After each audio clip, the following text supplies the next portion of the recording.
बोलिए सतगुरुदेव की जय। साहब। बच्चियों, एक उपाय, साहब कह रहे हैं एक ही उपाय से बच सकते हो। सार शब्द को पाए के कोटिन करे उपाय,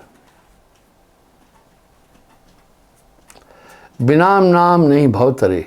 हाँ, कोटिन करे उपाय, करोड़ों उपाय भी करे। इस संसार सागर से पार होने के लिए और कोई उपाय नहीं है। इसलिए साहब ने आकर इस नाम को स्थापित कर दिया। बंधुओं, वजह साफ है। हृदय क्षेत्र में विचरण करने वाले मत्सर प्रबल हैं। काम, क्रोध, लोभ, मोह, अहंकार ये बड़े शक्तिशाली है। इसका एक प्रमाण मिलता है।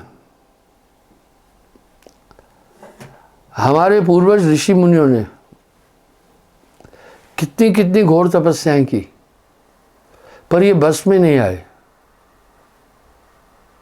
मैंने इसका एग्जाम्पल अन्य धर्मशास्त्रों से भी दिया है। गोस्वामी जी रामायण में कह रहे हैं, प्रबल अविद्या का परिवार। प्रबल यानी बहुत ताकतवर। खल कामाधिक काम अपारा, खल कामाधिक मोह अपारा, ये सभी बहुत ताकतवर है। हालांकि इनकी ऊर्जा का केंद्र आत्मा है। मन पंगु है। जैसे गाड़ी ऊर्जा के बिना नहीं चल सकती है, चाहे वो फ्यूल हो, चाहे गैस के द्वारा चल रही हो, चाहे सोलर एनर्जी के द्वारा चल रही हो। सिद्धांत ठोस है। इस तरह ये शरीर ऊर्जा के बिना कभी भी एक्टिव नहीं हो सकता। और शरीर की ऊर्जा श्वास है, और श्वासाओं का आवर्तन परावर्तन हमारी आत्मा कर रही है। पूरे शरीर को वो चेतन कर रही है। ये बहुत बड़ा फ्रॉड है। साहब के जितने भी शब्द हैं वो चेतावनी है, सचेतक है। इसमें किसी भी शब्द को आप हल्का नहीं कह सकते हैं। यही तो उनकी महिमा है। इसलिए भक्ति क्षेत्र के अंदर जितने भी मत मतांतर और धाराएं हैं, खट दर्शन है, आप निष्पक्ष होकर के चेक करना। सभी साहब की वाणी का प्रयोग कर रहे हैं, सभी। वाह, जैसे 1 लाख के आगे का एक अंक एक अलग निकाल दो तो बाकी सब शून्य है। अध्यात्म जगत में साहब का अस्तित्व ऐसा ही है। अब यहाँ साहब एक शब्द में सजग कर रहे हैं, इसलिए साहब आत्म तत्व को सजग कर रहे हैं। हंसा तू तो सबल था, हे आत्मा, हे हंसा तू सबल था। अटपट तेरी चाल, रंग कुरंग ते रंग लिया, अब क्यों फिरत बेहाल। हे आत्मा, तू तो सबल है। अच्छी चीज ऐसी व्याख्याओं में आ रही है, इसमें कुछ भी प्रविष्ट नहीं किया जा सकता, कुछ निकाला नहीं जा सकता। क्या है फिर ये? इसके अंदर कोई भी चीज प्रविष्ट नहीं की जा सकती है। ये न्यूनाधिक नहीं हो सकती है। जो न्यूनाधिक होगी वो खत्म भी हो जाएगी। लेकिन क्या आत्मा का अस्तित्व, परमात्मा का अंश होने के कारण जो उनमें सब चीजें वो आत्मा में हैं। ईश्वर अंश जीव अविनाशी। आप देखिए, आपके बच्चों में आपकी शक्ल आती है, आप जैसी आंखें आ जाती, क्या कमाल है। ईंट भट्टे वाले जब मिट्टी को देखते हैं ईंट बनाने के लिए, तो उसमें धातु देखते हैं, तत्व देखते हैं कि इसमें असेंबल होने की ताकत है या नहीं। रेत, बिल्कुल रेत से भी ईंट नहीं बनाएंगे और बिल्कुल चिकनी मिट्टी से भी नहीं बनाएंगे, क्योंकि थोड़ा रेत का समावेशन उसमें ज़रूरी होता है। अगर बिल्कुल पीवर गहरी मिट्टी होगी तो भी ईंट चटकेगी, और कंप्लीट रेत होगा तो भी ईंट नहीं असेंबल नहीं होगी। इस तरह अब यहाँ साहब क्या कह रहे हैं, हंसा तू तो सबल था, अटपट तेरी चाल, रंग कुरंग ते रंग लिया, अब क्यों फिरत बेहाल। साहब की वाणी को देखना, उसमें सचेतक शब्द है, आत्मा को जगा रहे हैं। हे आत्मा, तू अपनी ताकत को समझ। दरअसल मन पंगु है, वो नहीं चल सकता, कुछ नहीं कर सकता, उसे एक ऊर्जा चाहिए। जितने भी भौतिक कार्य कर रहे हैं, इस शरीर रूपी गाड़ी को चलाने के लिए एक ऊर्जा चाहिए। ऊर्जा श्वास है, श्वासाओं का आवर्तन परावर्तन हमारी आत्मा कर रही है। वही श्वासा का तो पूरा खेल है। मैंने 10 प्राणों का उल्लेख कई बार किया है, बाद में दोबारा रिपीट नहीं करना चाहूँगा। उससे ये शरीर चल रहा है, और इस स्रोत क्या है, श्वासाओं का आवर्तन परावर्तन आत्मा कर रही है। ये फिर 9 नाड़ियों 72 कोठे और पूरे शरीर में वो ताकत पहुँच रही है। ये हाथ ऐसे ही नहीं हिला, ये धनंजय वायु से हिला। आप इस वायु का कमाल देख रहे हैं। आज के ज़माने में बड़े बड़े वाहन हैं। मैंने देखा पहले टिप्पर चले थे, 100 सैकड़े के, 2 सैकड़े के। लोग बड़े खुश हुए कि भाई ट्रैक्टर की तुलना में ये जल्दी पहुंचता है। धीरे धीरे ट्रेंड बदलता गया, फिर वो बड़े टिप्पर बनने लगे, 10 चक्के वाले, और 4 सैकड़े माल उठाने लगे। फिर और उसमें बढ़ोतरी हुई, 12-12, 16-16 चक्के के टिप्पर बनने लगे, डंपर, और उनका ट्रेंड खत्म हुआ। ये सब कैसे ये वाहन कैसे चल रहे हैं? वायु से पिस्टन मूवमेंट कर रहा है। वायु कहाँ से मिली? फ्यूल से। इस प्रकार से हमारा पूरा शरीर, हमारी आंखें, यहाँ तक कि हमारे पैर, हमारा रोम रोम प्राणों से संचालित हो रहा है, और प्राणों का आवर्तन परावर्तन करने वाली हमारी आत्मा स्वयं है। और ये आत्मदेव सबको प्रकाशित कर रहा है। यही मन को प्रकाशित कर रहा है, बुद्धि को प्रकाशित कर रहा है, चित्त को प्रकाशित कर रहा है, इंद्रियों को प्रकाशित कर रहा है। यहाँ साहब का ये शब्द कितना सार्थक है। आप हो, आप ही बन लो। इस आत्मा ने अपने आप को अपनी ताकत से खुद बांध दिया है। आप हो, आप ही बन लो। जैसे स्वान कांच मदल में भरमत भूख मरो, कुत्ता कांच के मकान में भूंग भूंग कर मर जाता है, उसकी एनर्जी का ह्रास हो जाता है। कोई नहीं मारा, एक भ्रम के कारण सब वो अपना विनाश कर दिया। बंदर बाहुल्य क्षेत्र में शिकारी लोग बंदर का शिकार करते हैं, बंदर को पकड़ते हैं।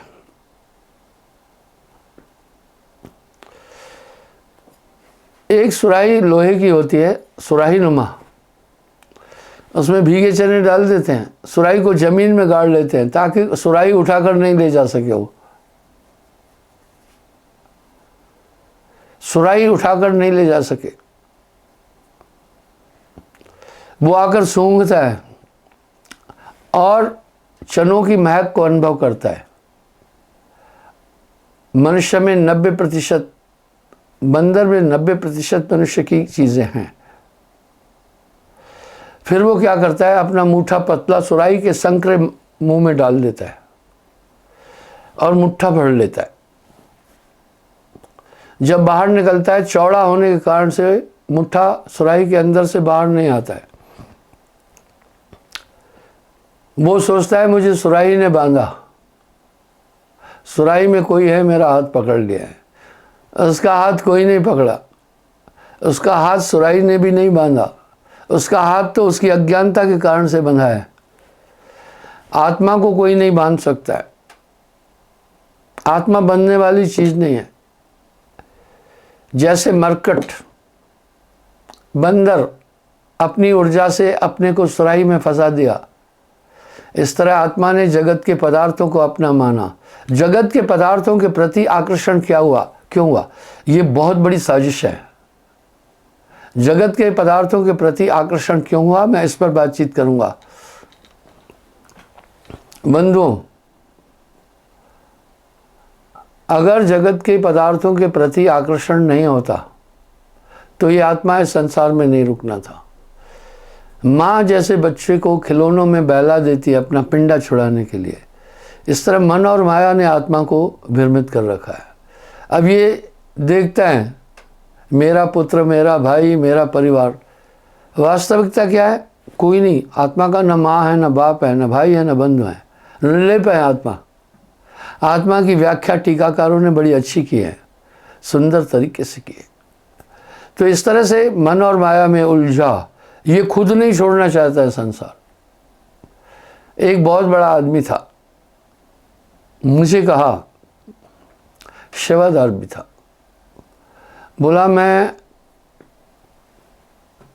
सुबह का समय था, मुझे ऐसे लगा एक बड़ी ताकत मुझे उठाने के लिए आई है। बोला गुरुदेव मैं शरीर से ऊपर भी उठा, उस समय मैंने अपने को देख लिया। मैंने ये देख लिया मैं बॉडी नहीं था, एक चेतना था। लेकिन बाद में मैं खुद चाहा कि नहीं, मैं नहीं जाऊँ वहाँ। क्या था?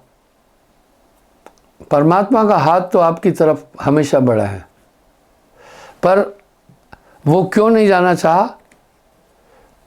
आपकी कल्पनाएं, आपकी इच्छाएं आपको बाध्य करती है संसार के कारण। जैसे आरे के दांते होते आरे के चक्र में, इस तरह इच्छाएं ही मौत का आरा है। मौत रूपी आरे में इच्छाएं ही उसके दांते हैं। इसलिए कबीर साहब ने एक बात बड़ी बारीकी से बोली, जो इच्छाओं के चक्र में नहीं आता है वो मौत के चक्र में नहीं आ सकता। काम काम सबको कहे, काम काम सबको कहे, काम न छीने कोय। काम काम सबको कहे, काम न छीने कोय। जेती मन की कल्पना, काम कहावे सोए। हाँ, मन की कल्पना, पर आदमी कोई भी कल्पना रहित नहीं हो रहा है, कोई ना कोई कल्पना कर रहा है। आप भी देखें अपने जीवन में, बेटे को डॉक्टर बनाना है, बेटे को पढ़ाना है, बेटे को शिक्षा देना है, बेटे की शादी करना है, ये इच्छाएं हैं। फिर ये घर बनाना है। यानी मनुष्य कल्पनाओं के चक्र से बाहर नहीं निकल पा रहा है। आत्मा तो संकल्प विकल्प से परे है। आत्मा में मन बुद्धि चित्त अहंकार कतई नहीं है। इसलिए ये इन सबको खुद अपना रूप मान रहा है, अपना स्वरूप मानता है। यथार्थ आत्मा में कोई हाथ नहीं डाल सकता है। आत्मा ने प्राणों से बेहद प्रेम कर लिया। किसी का नाक बंद कर दो तो एकदम वो रिलैक्स होना चाहेगा, क्योंकि ये शरीर का आधार ही प्राण है। प्राणों का संचालन आत्मदेव कर रहा है। इसलिए आत्मा, मैंने उस दिन भी बोला, आत्मा और जीव में अंतर क्या है? आत्मा तो शुद्ध रूप से, और आत्मा कहाँ है और जीव कहाँ है? आत्मा आज्ञा चक्र में है, इसमें संदेह नहीं है।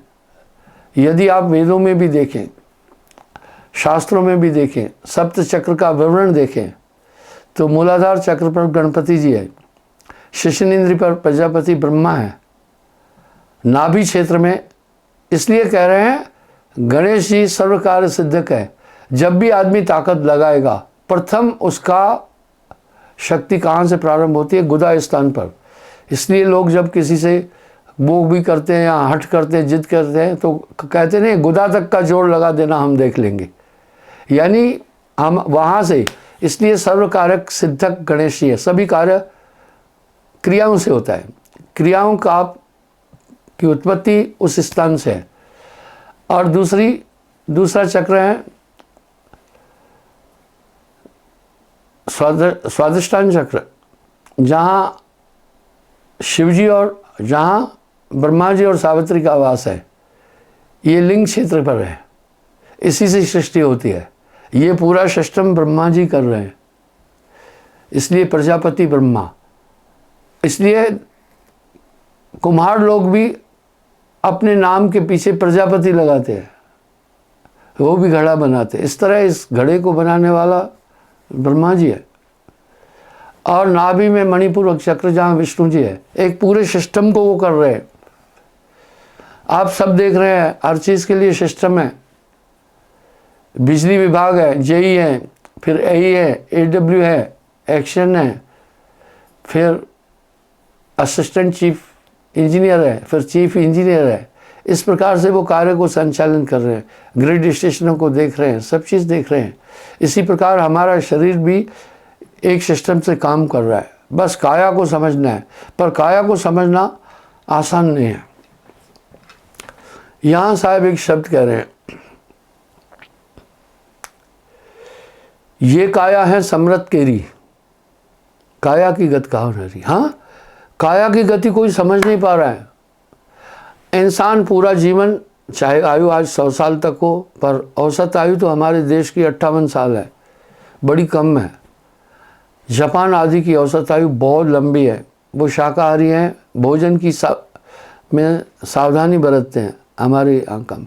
तो इतना समय शरीर में रहकर शरीर को नहीं समझ पा रहा है, अपने शरीर को नहीं समझ पा रहा है। कहाँ चित्त कोश है, कहाँ मन कोश है, कहाँ माया कोश है, कहाँ क्या है, नहीं समझ पा रहा है। यहाँ साहब ने एक शब्द इंगित किया, ये काया है समृत केरी, काया की गत कहाँ नहरी।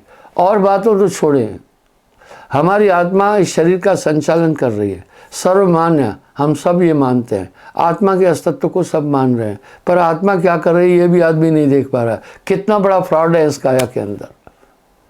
और ये सब इन कर्म ज्ञान इंद्रियों के कारण है। मैं भी आपको बताता हूँ, वर्तमान में आपकी आत्मा कहाँ है? वर्तमान में आपकी आत्मा पूरे विश्व में फैल गई। जो आंखों से देख रहे हैं दृश्य, ये भी आत्मा की ताकत है। इंद्रियों का संचालन करते हुए भी आत्मा इंद्रियातीत है। मन बुद्धि को संचालित करती हुई भी आत्मा इनसे परे है। पंच भौतिक तत्वों को संचालित करती हुई भी आत्मा उनसे रहित है। क्या कमाल है! आत्म ज्ञान बिना नर भटके, क्या मथुरा क्या काशी। कांगभूषण गरुड़ संवाद में भी सप्त प्रश्नों में आता है, आत्मज्ञान समज्ञान न आना। आत्मा को जानने से बड़ा कोई ज्ञान संसार के अंदर नहीं है। पर हम जिन चीज़ों से, जिन तत्वों से हम आत्मा को जानने का प्रयास करते हैं, हम उनके द्वारा आत्मा को नहीं जाना जाता, वो इंद्रियातीत है। क्यों? हमारी कर्म ज्ञान इंद्रियां केवल पंच भौतिक तत्वों से बनी चीज़ों को देख सकती है, इसके आगे उनकी पहुंच नहीं है। दृश्य देखना हमारी आंखों का काम है, ये सिर्फ यही देख सकती है, ये स्वादानुभूति नहीं कर सकती है। हमारे कान केवल शब्दों को ग्रहण कर सकते हैं, आवाज़ को, ये सुगंध को ग्रहण नहीं कर सकते हैं। इसकी बनावट माया ने ऐसी बनाई है। तभी तो गोस्वामी जी कह रहे हैं ना, इंद्री द्वार झरोखा नाना, इंद्री द्वार झरोखा नाना, तह देख देवा कर बैठे था ना। इन इंद्रियों को भी वो संचालित कर रहे हैं। पूरा ताम झाम इस आत्मा को बांधने के लिए है। तभी तो गोस्वामी जी कह रहे हैं, प्रबल अविद्या का परिवारा, खल कामादिक मोह अपारा। प्रबल ताकतवर है ये। कई बार आपने देखा होगा ये इंद्रियां इंसान को कैसे भटकाती हैं। एक एक इंद्री किसी को ख़त्म कर देती है। सिर्फ एक इंद्री के कारण से मछली मारी जाती है। वो जानती है ऊपर आदमी जो खड़ा है मुझे पकड़ने वाला है, चाहे कांटा डाला चाहे जाल। वो कांटे के अंदर फंसे हुए खाद्य, केचुआ, मांस या आटा इसको खाने के लिए आती है। उसको पता भी है मैं फंसूंगी, पर जिह्वा इंद्री के कारण अपने प्राण गंवाती है। एक आंखों की इंद्री के कारण से पतंगा भस्म हो जाता है, एक इंद्री के कारण। और श्रवण इंद्री के कारण से मृगा, नाद सुनने का प्रेमी, और बधिक के हाथ में मारा जाता है। बधिक उसे रस्सी से नहीं बांधा, वो उसमें बंध गया, वो साउंड में बंध गया। इसी प्रकार एक शेषन इंद्री के आनंद के कारण से हाथी मारा जाता है, और इसी सुगंध के कारण भौरा मारा जाता है। तो ये सब इंद्रियां जो हैं ये जाल है। जैसे एक जाल में रस्सी होती है पर बुनकर बुनता है उस जाल को, इस तरह ये माया जाल, इसको माया जाल इसलिए कहा कि ये 5 तत्व से बना हुआ पिंजरा है और माया ने इसको ऐसा बनाया। अब यहाँ साहब एक शब्द कह रहे हैं, ये पिंजरा नहीं तेरा हंसा, ये पिंजरा नहीं तेरा, ये आपका पिंजरा नहीं। अब आत्मा इसमें क्या ढूंढ रही है? आत्मा है ही आनंद में, आनंद तो इसके पास है, इसमें सिर्फ विषय आनंद आत्मा ढूंढ रही है। विषयों में भी आनंद नहीं है, बस आत्मा जहाँ कंसंट्रेट हो जाएगी वहाँ आनंद है। और इंद्रियों की बनावट इस प्रकार है कि अनचाहे आदमी कंसंट्रेट हो जाता है उन चीज़ों पर। ये इसलिए इस जगत के पदार्थों की आसक्ति को ये आदमी किससे कंट्रोल करेगा? बुद्धि से। बुद्धि तो आपको कभी प्रेरणा नहीं देगी। मन से, मन आपको कभी प्रेरणा देने वाला नहीं। चित्त से नहीं। इसलिए ये असाध्य शत्रु है। कहा गोस्वामी जी ने कितने सुंदर रूपक से इस तथ्य को समझाया। इंद्री द्वार झरोखा नाना, ये द्वार हैं सब, तह देवा कर बैठे थाना, वहाँ देवताओं का वास है। यानी आत्मा को बांधने में कई धुरंधर माया है, मन है, और ये सब मिलकर मन को कुछ परमात्मा भी कह रहे हैं ना। मन ही ईश्वर, मन ही सब कुछ है, मन से बड़ा न कोई। वाह, मन से बड़ा न कोई। यही मन तो दुष्कर कर्मों का प्रवर्तक है। कितना विरोधाभास है बातों में। गीतकार लिख रहे हैं, तेरा मन दर्पण कह रहा है, भले बुरे के सारे कर्मों को देखे और दिखाए। ठीक है, मन ही देवता, मन ही ईश्वर, मन से बड़ा न कोई। क्या ये भ्रमित करने वाले शब्द हैं? साहब तो सीधा कह रहे हैं, तेरा बैरी कोई नहीं, तेरा बैरी मन। अच्छा, जिसने ये कल्पना की उसने यही देखा, 3 लोक तक का, 3 लोक में मन का राज, 3 लोक में मन का अस्तित्व है। पर इस तरह से मन पर तो कोई बात नहीं कर रहा है। ये पूरा मन और माया एक है, ये दोनों मिलकर आत्मा को उलझाए हुए हैं। ये क्या कह रहे हैं आगे? जड़ चेतन है, ग्रंथ पड़ गई। जड़ शरीर और माया पंचतत्व, चेतन आत्मा, ये गठान बन गई, इनकी गठान बन गई। यद्यपि मिथ्या, हालांकि गलत गठान है। जैसे गठान लग गई सुराही और बंदर के हाथ की, गलत गठान है, झूठी गठान है, कोई गठान नहीं है। वो चने छोड़ दे तो हाथ बाहर है। गोस्वामी जी भी कह रहे हैं, यद्यपि मिथ्या छूटत कठ नहीं। आगे वो बड़ा अच्छे अलंकार से बता रहे हैं। आवत देख विषय बयारी, कह रहे इंद्रिन सुरन्न ज्ञान सुहाई। इंद्रियों पर रहने वाले सुर यानी देवता, यानी 33 करोड़ देवता जो है, रोम रोम में जो भी चीज़ें बसी है, सब निरंजन के अधीन है और सब इस आत्मा को बांधे हुए हैं। बहुबंधन ते बांधिया एक बेचारा जीव, जीव बेचारा क्या करे, जो न छड़ावे पीव। इस तरह से ये इंसान अपनी ताकत से कभी भी नहीं छूट पाएगा। इसको जीव हृदय तम मोह विषय की, मैंने अभी कहा आत्मा और जीव में अंतर।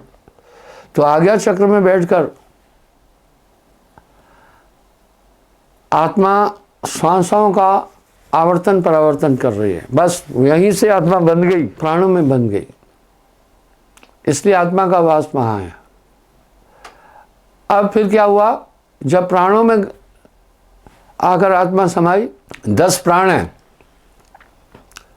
5 प्राण 5 उप प्राण। मैंने इन 10 प्राणों का उल्लेख किया। इन 10 प्राणों में सबसे विशिष्ट कौन है? प्राणवायु। कहाँ पर है? हृदय में, और हार्ट बीट कर रही है। आपका हार्ट, आत्मा बीट कर रही है, हार्ट बीट खुद नहीं हो रहा है। आप जो शब्द बोल रहे हैं ऐसे ही नहीं बन रहे हैं, आपके कंठ में सरस्वती बैठकर शब्दों को बना रही है। इस प्रकार से आपके शरीर में जो पूरा ऊर्जा जा रही है, खुद नहीं जा रही है। आप भोजन करते हैं, उसके बाद में वाइटल ऑर्गन पूरा काम कर रहे हैं, ये सब आत्मा की शक्ति से हो रहा है। पर ये तन एक तंबूरा है, बजाने वाला जैसा अलग है, तंबूरा अलग है। इस प्रकार से जीव हृदय, जीव का वास हृदय में है और जीव का हृदय है। जीव निर्मल है, प्राणेन धरेत जीवेषु। इसलिए वो मेन चीज क्या कर रहा है वहाँ? आत्मा शरीर का संचालन कर रही है, सिर्फ प्राणों का नहीं कर रही है। साथ में क्या कर रही है? पूरे शरीर में आत्मा ब्लड सप्लाई कर रही है। वह आत्मा सप्लाई कर रही है। ये काम कहाँ बैठकर कर रही है? हृदय क्षेत्र में। जो आपका हार्ट बीट हो रही है, एक कंसंट्रेशन है सुरती का, वहाँ से आपका हार्ट बीट हो रहा है, जिससे पूरी बॉडी में आपका रक्त संचालित हो रहा है। देखा, आत्मा शरीर को इस तरह चला रही है। इसलिए जब भी कोई आदमी प्राणों में फंस गई आत्मा, यहाँ वेद का श्लोक है बड़ा अच्छा, प्राणेन धरेत जीवेषु। जब आत्मा प्राणों को धारण करती हैं तो इसकी संज्ञा जीव है। जैसे जल अपने सहज रूप में है तो इसकी संज्ञा जल है, लेकिन जब ये 0 डिग्री पर पहुंच जाता है तापमान, तो वो गैसें जम जाती हैं, तो इसकी संज्ञा बर्फ है। और जब इसको ओवर 50 डिग्री तापमान में ले जाते हैं तो ये वाष्पीकृत हो जाती है। तो ये तीनों, बर्फ, जल और वाष्प, इनमें तात्विक भिन्नता नहीं है। स्कूल में भी बच्चों को पढ़ाया जा रहा है कि जल 2 गैसों का मिश्रण है। इस प्रकार से आत्मा प्राणों से बहुत प्रेम करने लगी। और मौत के समय यमदूत में क्या ताकत है कि आत्मा को वो पकड़े? वो नहीं पकड़ सकता है। सुराही में क्या ताकत थी कि वो बंदर का हाथ पकड़े? कुछ नहीं, वो अपनी ताकत से खुद फंसा। इसलिए आत्मा शरीर से बहुत प्रेम करने लगी। क्यों? माया के कारण से। मेरा बेटा, मेरा घर, मेरा परिवार, मेरा सब कुछ। तो आत्मा इसलिए यहाँ उलझी। अब जब यही पूरे प्राण उठ करके 10 प्राण इकट्ठे हो जाते हैं, तब शरीर का मोह वहाँ भी आता है। लेकिन जैसे वो प्राणों से बाहर निकल जाता है, तब वो देख लेता है, ओ मैं तो बॉडी नहीं हूँ, अपने रूप को जान जाता है। इसको जीवत मरिए भवजल तरिए, मैं इस पर भी बड़ी व्याख्या दे चुका हूँ। मेरे करीब 5000 एपिसोड है मेरे सत्संग के। यानी 5000 दिन तक आदमी मेरे वो प्रोग्राम देख सकता है। 10 साल के अंदर 3650 दिन होते हैं। 1 साल में 365 दिन है। 10 साल में एक जीरो बनाओ, 3650 दिन होते हैं। यानी 15 साल तक अगर मेरा प्रोग्राम मेरे शरीर न रहने पर भी अगर रोज आदमी सुनेगा, इतने एपिसोड मैंने रिकॉर्डिंग किए हुए हैं। कहने का ये मतलब है उसमें बड़े बारीक तथ्य मैंने संग्रहित किए हुए हैं।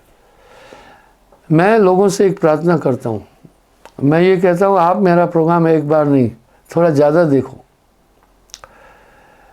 बच्चे को स्कूल में होमवर्क देते हैं कि वहाँ ये लिखना जो आज लेसन्स पढ़ा है, जब लिखेगा तो मेमोरी में असर पड़ेगा, रिवीजन हो जाएगा, बाद में उसी की परीक्षा होती है। इस प्रकार से जब आप मेरे प्रोग्राम को अधिक देखेंगे आपको तथ्यों का पूरा पूरा बोध होता जाएगा, बिना सत्संग कुमत नहीं छूटी। इस तरह आत्मा को वहाँ यानी ले जाते हैं।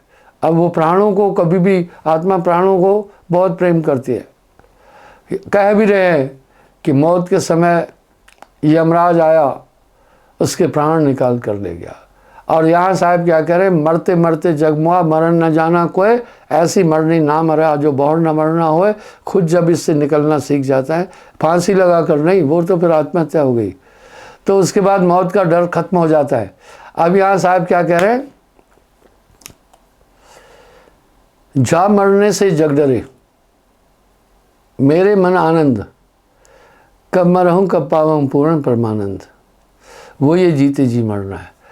नानक देव जी भी कह रहे हैं, जीवत मरिए भवजल तरिए, ऐसी मरनी ना मरा जो बहुर न मरना हो।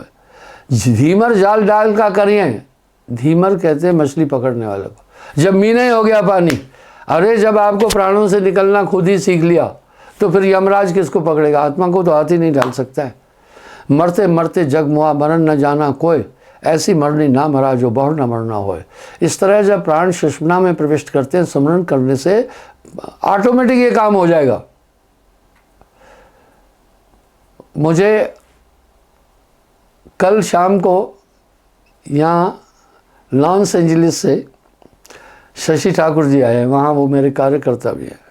मुझे कह रहे हैं खोपड़ी नहीं खुल रही है, बाहर जाना है।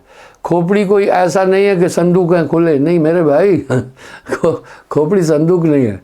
बस आप सुषुम्ना में पहुंचने के लिए यूं कह रहे हैं, सुमरण आप इसलिए कह रहे हैं, तब आपको सब चीज़ें विगत होती जाएगी खुद ब खुद। सपना देखना चाहते हो, निद्रा के पटल पर जाना होगा और नींद का आयाम ही लेटना और आंखें बंद करना है, बाकी चिंतन बंद करना है।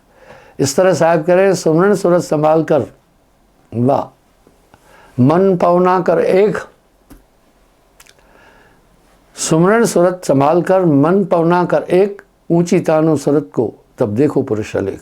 इसलिए साहब ने सहज मार्ग में ये बोला, भाई योगी तो खट चक्र पहले शोधन करता है, फिर भेदन करता है, कठिन प्रक्रिया है, उसमें ब्रह्मचर्य की ज़रूरत है, बाल बच्चे वाला नहीं कर सकता।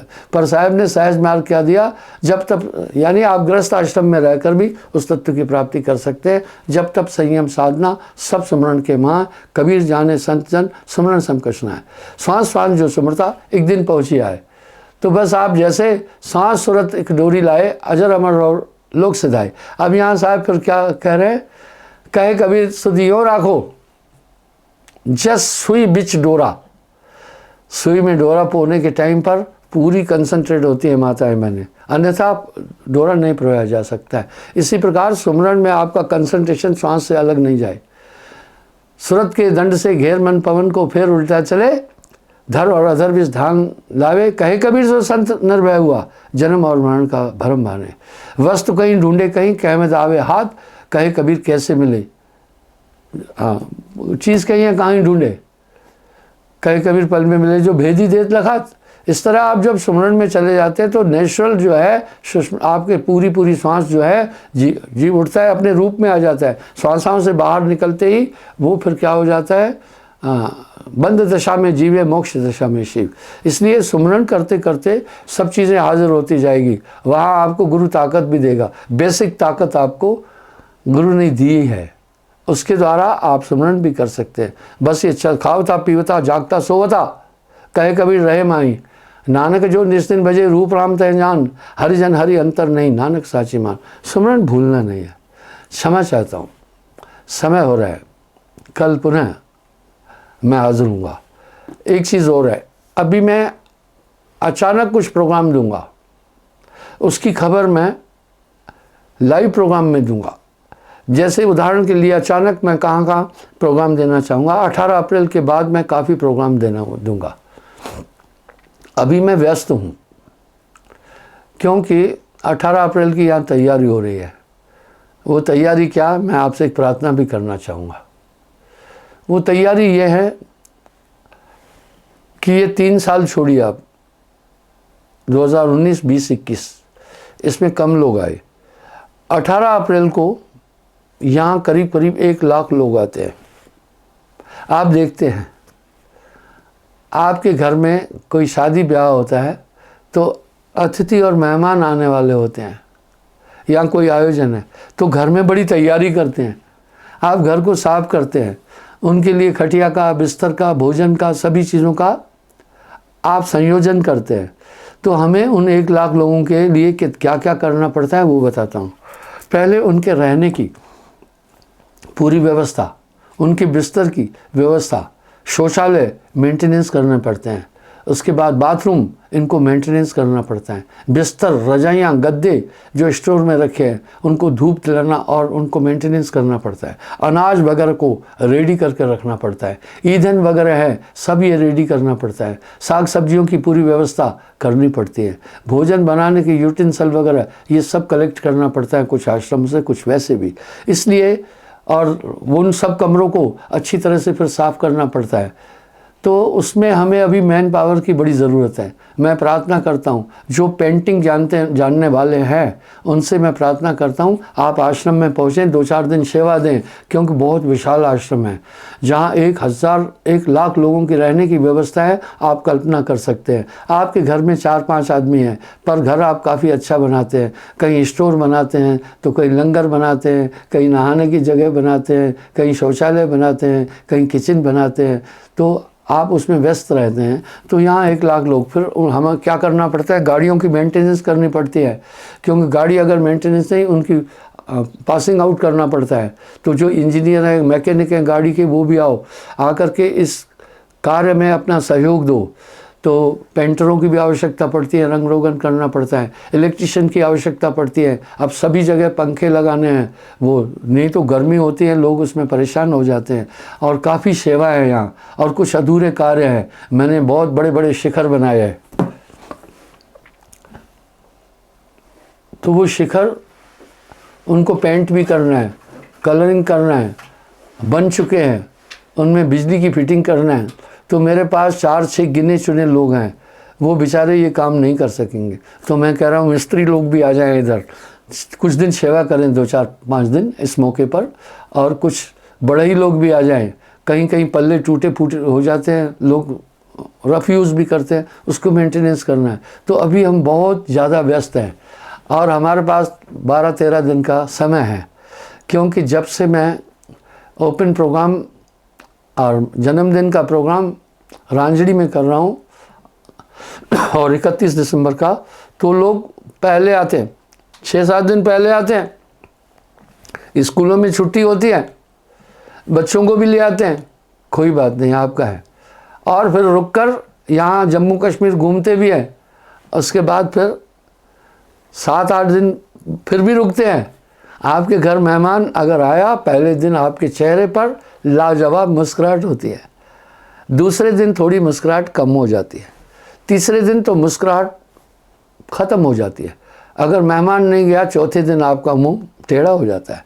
लेकिन हम ऐसा नहीं कर रहे हैं, आप आएँ, कोई बात नहीं है। आप यहाँ आनंद लें, अध्यात्म का आनंद लें, वातावरण का आनंद लें, और बड़ी रमणीक जगह पर हमारा आश्रम बना हुआ है। मैं आपसे एक प्रार्थना करना चाहूँगा कि आप ज़रूर आकर इस अवसर पर आप तन की सेवा प्रदान करें, वो बहुत ज़रूरी है। आप ये देख रहे हैं ये विशाल आश्रम बने हैं, तो ये अभी मैंने ये बिल्डिंग बनाई है जिसमें 5000 लोग रह सकते हैं। आप देखते चलें कि विशाल मंजिलें, 3 मंजिला है, इनका फ्रंट छोटा है और डेप्थ ज़्यादा है। ये बहुत गहरी इमारतें हैं, आप देख सकते हैं। और हम इंटीरियर में हैं, टंकी वाला भी दिखा दो, हम इंटीरियर में हैं। काफ़ी हमें इसकी पूरी मेंटेनेंस करनी पड़ती है। दिवाली या विशेष अवसर पर आप आयोजन करते हैं, अपने घर को चमकाते हैं। इस प्रकार मैं संगत से प्रार्थना करता हूँ कि सेवादार अधिक से अधिक आएँ, और ये हमारे पास सिर्फ 10-11 दिन का अवसर है, क्योंकि 12 तारीख से लोग आना शुरू कर जाते हैं। और इस बार मैंने प्लान किया है लोगों को, कुछ रमणीक स्थान है, मैं वो भी घुमाऊंगा। तो ये पूरा आश्रम जो आप देख रहे हैं एक नगर की तरह, गांव की तरह नहीं, नगर की तरह। इसकी साफ़ सफाई मेंटेनेंस के लिए हमें लोग चाहिए। और मैं प्रार्थना करना चाहता हूँ, जब आप यहाँ आएँ, आप मेरे कार्यकर्ता फौजी को, पंटू को, या दूसरा एक फौजी है, या मुझे बताएं कि आप पेंटर आए हैं, तो फिर हम आपको काम बताएं, आपको हम सेवा बताएं। मैं क्षमा चाहता हूँ, आपका आज टाइम थोड़ा मैंने ज़्यादा ले लिया, और मेरी इस बात पर आप थोड़ा गौर फरमाइएगा। साहेबंदी, कल पुनः हाजिर हो जाऊँगा।